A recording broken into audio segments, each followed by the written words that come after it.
بسم اللہ الرحمن الرحیم۔ شروع اللہ کے نام سے جو بڑا مہربان نہایت رحم والا ہے۔ فرش التراب يضمني وهو غطاء۔ اور ہم اصل میں نہ صرف یہ کہ خود اپنے حصے کے مجرم ہیں، بھارت کے مسلمانوں کا بھی سارا وبال ہماری گردن پر ہے۔ آج میں چاہتا ہوں کہ اس کو آپ اچھی طرح نوٹ کر لیں۔ بھارت کے مسلمانوں نے، جسے آپ فرض کفایہ کہتے ہیں، نماز جنازہ فرض کفایہ، چند لوگوں نے بھی کسی مسلمان کی نماز پڑھ لی تو سب کی طرف سے ادا ہو گئی، کسی نے بھی نہیں پڑھی تو سب مجرم ہو جائیں گے، بستی کے سب لوگ مجرم ہوں گے۔ بھارت کے مسلمانوں نے فرض کفایہ ادا کیا جب پاکستان بنوا دیا آپ کو، اور اس کی قیمت آج بھی وہ دے رہے ہیں۔ کھلے نعرے لگ رہے ہیں، مسلمان کے دو استھان، پاکستان یا قبرستان، تیسرا کوئی جگہ نہیں۔ ڈنکے کی چوٹ کہا بابری مسجد کے بعد ایل کے اڈوانی نے، ہم ساری مسجدیں گرا دیں گے ہندوستان کے اندر، کوئی مسجد باقی نہیں چھوڑے۔ ڈنکے کی چوٹ، اعلانیہ، یہ سب کچھ ہو رہا، اور یہ نعرے تو نہ معلوم کب سے لگ رہے ہیں، اور نہ معلوم کب سے میں یہاں ان مسجدوں کے اندر بھی اور اپنی تقریروں میں وارن کرتا رہا ہوں کہ کیا وہاں ہو رہا ہے، لیکن ہمارے تو کان پر جو نہیں ریگتی۔ ہمارے تو وہی دھندے ہیں، وہی کاروبار ہے، اپنا بزنس ہے، اس کے سارے مسئلے ہیں، اس کی اپنی بلڈنگیں ہیں، اپنی موٹریں ہیں، اپنے ٹیلی ویژن ہیں، اپنے کئی کورسز کے ڈنرز ہیں۔ اللہ خیر صلی اللہ، ہمیں بحث کیا اسلام سے؟ تو بتائیے ہم سے بڑا مجرم کون ہوگا؟ آج جو کچھ ہندوستانی مسلمان پر بیت رہی ہے اس کا جرم ہمارے کندھے پر۔ یہ میں جذباتی انداز میں نہیں کہہ رہا، میں تو 2 اور 2 4 کی طرح ثابت کر سکتا ہوں۔ انہوں نے فرض کفایہ ادا کر دیا۔ بہرحال نوٹ کرنے کی بات ہے، ہم نے کیا کہا تھا؟ میں بھی مسلم لیگی تھا، میں نے بھی نعرے لگائے ہیں، چاہے غیر شعوری دور تھا، ہائی سکول سٹوڈنٹ تھا۔ پاکستان کا مطلب کیا، لا الہ الا اللہ، فلک شگاف نعرے لگائے ہیں، اور نوائے وقت کا پرچہ انتظار کرتے تھے اسٹیشن پر کھڑے ہو کر، حصار ریلوے اسٹیشن کے اوپر، کہ اب گاڑی آئی اور اب نوائے وقت لیا، اور پھیل گئے پورے شہر میں اس کو پہنچانے کے لیے۔ ہم کیا کہا کرتے تھے؟ جی نہیں، 2 طرف سے پاکستان جو ہے مضبوط پاکستان ہوگا، ہندوستان میں کسی ہندو کو جرت ہوگی مسلمان کے لیے کوئی میلی نگاہ سے دیکھنا بھی؟ وہ سارے خواب کہاں گئے؟ وہ تو حرم ہوئے۔ وہ 2 طرف کا جفا تھا وہ تو ختم ہوا، اس لیے کہ وہ زنبور تو اب رہا ہی نہیں، وہ تو کھل گئی، نوٹ ہی ختم ہوئی وہ مشرقی پاکستان۔ اور حال یہ ہے کہ آپ کی وزیر اعظم بنگلہ دیش نے یہ بھی پسند نہیں کیا کہ بابری مسجد پر جو بیان تھا وہ نواز شریف صاحب کے ساتھ مشترک بیان دے دیں۔ یہ اشتراک بھی دنیا کے سامنے نہ آ جائے کہ مشرقی پاکستان سابقہ اور اس وقت بنگلہ دیش کی وزیر اعظم، اور مغربی پاکستان جو اب وٹ ریمینز آف پاکستان کے تحت صرف پاکستان ہے، اس کے وزرائے اعظم نے مشترکہ بیان دے دیا۔ یہ بھی نہیں آنا چاہیے۔ یہ حال ہے ہمارا۔ حالانکہ بات اپنی جگہ پر کوئی ایسی نہیں تھی، کوئی سیاسی نہیں، ایک مذہبی معاملے کے اوپر اظہار رائے کرنا تھا۔ انہوں نے کہا نہیں، آپ کے ساتھ مشترک بیان میں نہیں دوں گی، نہیں دیا اس نے۔ تو وہ جو تھا 2 طرف سے جفا، وہ تو سن 71 میں کھل گیا۔ جو ہمارا حال ہے وہ تو ہونا ہی تھا۔ یہ ملک بنا اسلام کے نام پر، اس کا استحکام ہو سکتا تھا تو صرف اسلام کی بنیاد پر ہو سکتا تھا، اسلام سے غداری کی۔ لہذا یہاں تو اب قومیتیں ہیں، یہاں تو اب ایتھنک اور ریجنل اور نہ معلوم کس قسم کی اور لنگوسٹک جو ہے نیشنلٹیز ہیں، نیشنلزمز ہیں، وہ جو ایک امت ایک وقت میں بن گئی تھی، ایک قوم، مسلم قوم ہندو کے مقابلے کے لیے، وہ تو ختم ہوئی۔ اور حال کیا ہو گیا ہے؟ اس سے پہلے بھی کبھی کبھی ہندو مسلم فسادات ہوتے تھے۔ کیا سندھ سے مسلمان نہیں پہنچ جاتا تھا وہاں ریلیف کے لیے؟ کیا پنجاب سے اور سرحد سے مسلمان نہیں جاتے تھے؟ بہار نہیں گئے تھے؟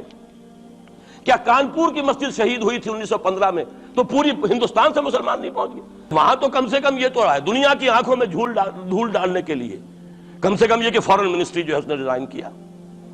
ہم نے مان لیا جی ہم نہیں کر سکے، ہم مجبور ہیں، حالانکہ سب ان کی اجازت سے ہوا ہے، بلکہ ان کی ملی بھگت سے ہوا ہے۔ لیکن یہ کہ کلیان سنگھ نے فوراً استعفیٰ دے دیا، منسٹری ختم۔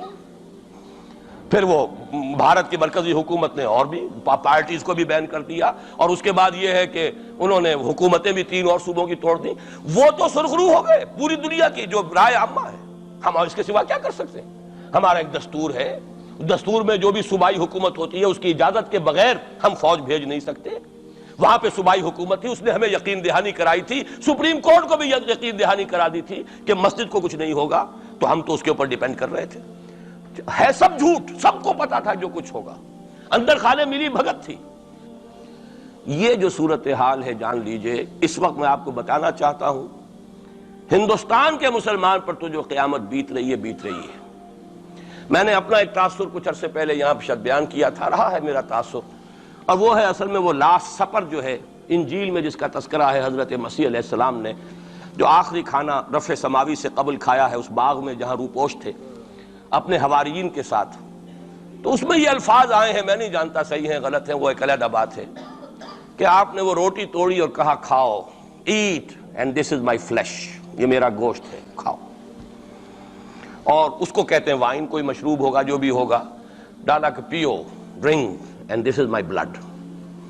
میرا احساس ہمیشہ یہ رہا ہے، اس کے بعد کچھ ماند پڑ گیا جب یہاں مسلمان نے یہاں مارا ہے اور کچلا ہے اور زندہ آگ میں جلایا، پھر بات ختم ہو گئی، میرے دل کے اوپر سے وہ احساس ختم ہو گئے۔ وہاں ہندو کے ہاتھوں جب مسلمان کے ساتھ یہ کچھ ہوتا تھا تو پھر جب میں کھانا کھاتا تھا محسوس کرتا تھا کہ میں ہندوستانی مسلمان کا گوشت کھا رہا ہوں اور ہندوستانی مسلمان کا خون پی رہا ہوں۔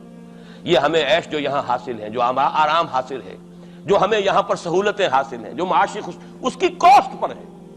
اس نے آپ کو یہ ملک لے کر دیا اور آج تک اس کی قیمت ادا کر رہا ہے، اور ہم جو ہے عیش کر رہے ہیں، گل چھرے اڑا رہے ہیں۔ یہاں جس کے پاس 2 پیسے ہو گئے برقع اتار کے اس نے پھینک دیا، یہ معلوم ہوتا ہے کہ یہ تو مفلسی کو چھپانے کا ذریعہ تھا۔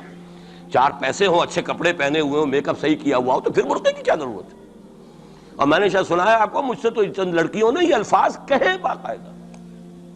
میں جب پریکٹس کرتا تھا لاہور میں کرشن نگر میں، تو ایک گھرانے کی، اور مجھے معلوم ہوا کہ ان کے والد انتہائی نیک تہجد گزار، کئی لڑکیاں تھیں بہنیں، ایک ہی تقریباً عمر 200 سے 1.5 سال کی، کبھی وہ آتی تھی کلینک میں میرے تو برقعے سمیت، کبھی آ رہے ہیں تو بغیر برقعے کے۔ تو میں نے پوچھا یہ کیا تماشا ہے آپ لوگوں کا، کبھی بغیر برقعے کے کبھی برقعے سمیت۔ صاف جواب دیا، میں ان کے الفاظ کوٹ اینڈ کوٹ میں ان کے الفاظ کوٹ کر رہا ہوں، ڈاکٹر صاحب جب ہمیں کوئی میک اپ کرنے کا، کپڑے بدلنے کا موقع نہیں ملتا تو ہم برقع پہن لیتے ہیں، اور جب ہمیں موقع ملتا پھر ہم برقع کائے کو پہنتے ہیں۔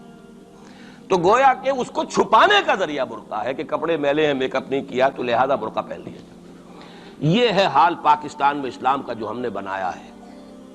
تو میں جو کچھ دیکھ رہا ہوں وہ یہ ہے کہ ہندوستان میں تو قیامت، اب وہاں جو آفیشیل فگرز ہیں 1000 1200 کتنے ہیں، لیکن کم سے کم 10,000 آدمی، اور اب یہ چین ہے فسادات کی۔ کل کے اخبار میں احمد آباد کی تھی، کبھی کہیں ہے کبھی کہیں ہے، اور واقعہ یہ ہے کہ تبصرے یہ ہو رہے ہیں کہ ہندو فنڈامنٹلزم از آن دی رائز۔ یہ جو کچھ ہوا ہے، جتنا بھی اس کے اندر ان کو گرایا گیا ہے، ان کی حکومتیں گرائی گئی ہیں، اس سے انہیں تقویت حاصل ہو رہی ہے۔ They are getting stronger and stronger.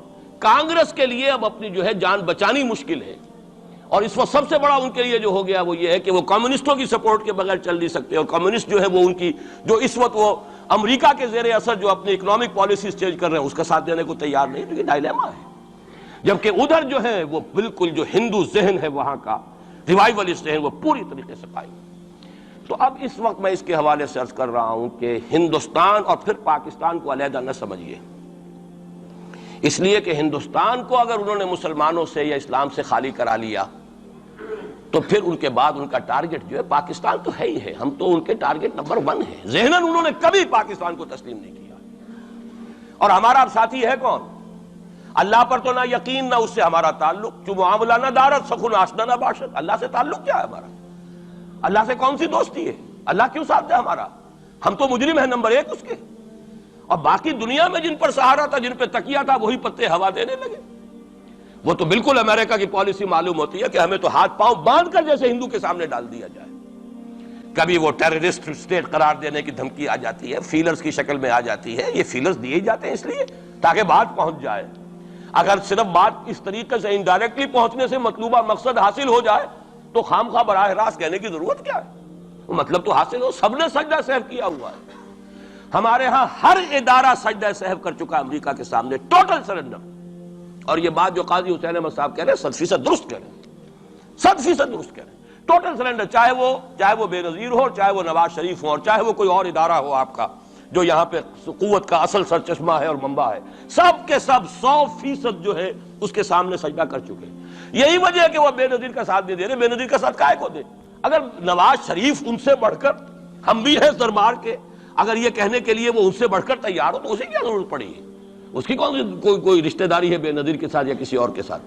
ہاں اگر نواز شریف کہیں کسی جگہ پر بھی کوئی اپنے پاؤں کو گھسیٹتا ڈریگ کرتا اپنے فیٹ کو, کہیں کوئی رکاوٹ ڈالتا پھر ٹھیک ہے, پھر اس کو آلٹرنیٹ لانے کے لیے تو کوئی ہے نا کوئی سوال.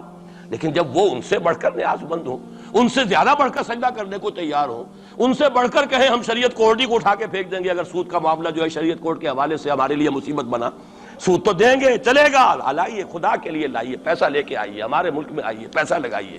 اور یہ سود وود کا یہ کوئی مولوی لوگ ہیں پاگل جو کہتے ہیں کہ یہ کوئی حرام ہے, اور کوئی پاگل ہمارے شاید وہ کورٹ والے بیٹھے ہوئے تھے جنہوں نے اسے کہہ دیا کہ بینک انٹرسٹ بھی جو ہے ربا ہے. باقی آپ ہم سے کوئی ڈر نہ رکھیے, میرے اسلام کو اب قصہ ماضی سمجھو, ہنس کے وہ مس بولی کہ پھر مجھ کو بھی راضی سمجھو. سیدھی سیدھی بات ہے, جھگڑا تو اسلام سے تمہارے سے تو نہیں, نہ بے نظیر سے جھگڑا ہے اور نہ نواز شریف سے جھگڑا ہے, جھگڑا اسلام سے. اس حوالے سے بہت برا وقت آ رہا ہے.